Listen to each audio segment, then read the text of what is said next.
एक दिन एक महिला ने एक भिखारी को फुटपाथ पर बैठे देखा और उसके पास पहुंची। गरीब आदमी अपमान का आदी था और इसलिए उसने उसकी उपेक्षा की और एक तरफ देखा।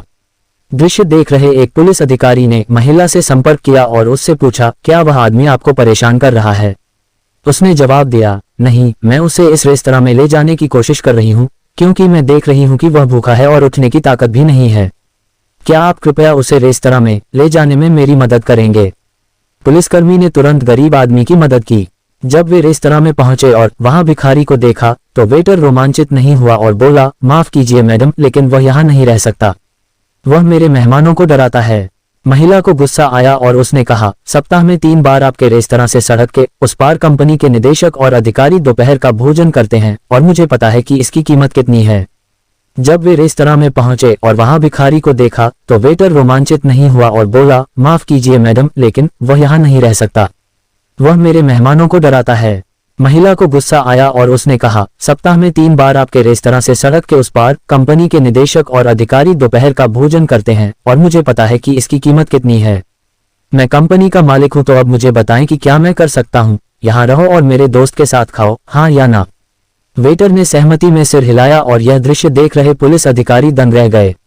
वह बेचारा, जो उस क्षण बहुत द्रवित हो गया था, उसके गाल पर एक आंसू बह रहा था। जब वेटर चला गया तो उस आदमी ने पूछा, धन्यवाद मैडम, लेकिन मुझे समझ नहीं आ रहा है कि आप मुझ पर इतनी मेहरबानी क्यों कर रही हैं। उसने उसका हाथ पकड़ा और कहा, क्या तुम मुझे याद नहीं करते, जॉन? भिखारी जॉन ने उत्तर दिया, आपका चेहरा मुझे कुछ बताता है, लेकिन मुझे याद नहीं है कि मुझे यह कहाँ से मिला। उसकी आंखों में आंसू के साथ उसने उससे कहा, कुछ साल पहले मैं इस शहर में नहीं थी, मैं अकेली थी और पूरी तरह से टूट गई थी। मैं बहुत भूखी थी और मुझ में कोई ताकत नहीं थी और मैं इस जगह पर बैठी थी, इस कंपनी में एक साक्षात्कार के लिए होने के लिए जो अब मेरे पास है। आपने तब मुझसे बात की थी, क्या आपको अब याद है, जॉन? आंसुओं के माध्यम से उन्होंने उत्तर दिया, हाँ।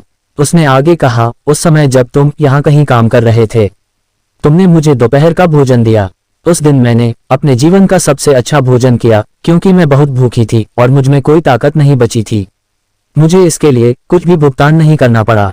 आपने संभाल लिया। उसके बाद मेरे पेट में कुछ था और मैं अपनी नौकरी के साक्षात्कार के लिए मजबूत हुआ। उस समय कंपनी अभी भी बहुत छोटी थी। इंटरव्यू के बाद मुझे नौकरी मिल गई।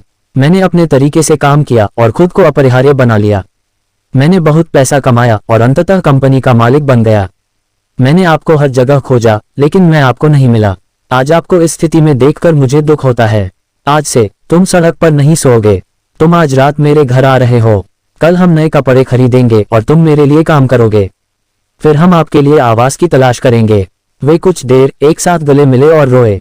पुलिसकर्मी, वेटर और अन्य सभी लोग जिन्होंने इस दृश्य को देखा था, जीवन के उस महान सबक से चकित थे जो उन्होंने अभी अभी देखा था।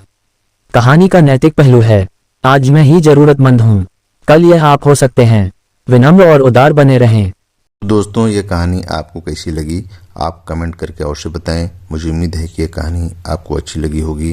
अगर अच्छी लगी तो अवश्य लाइक और शेयर करें। मैं ऐसी ही कहानियाँ लाता रहूँगा, इसलिए SP हिंदी स्टोरीज को सब्सक्राइब अवश्य करें और अपने दोस्तों को भी सब्सक्राइब करने के लिए कहें। धन्यवाद, थैंक यू, सादर आभार।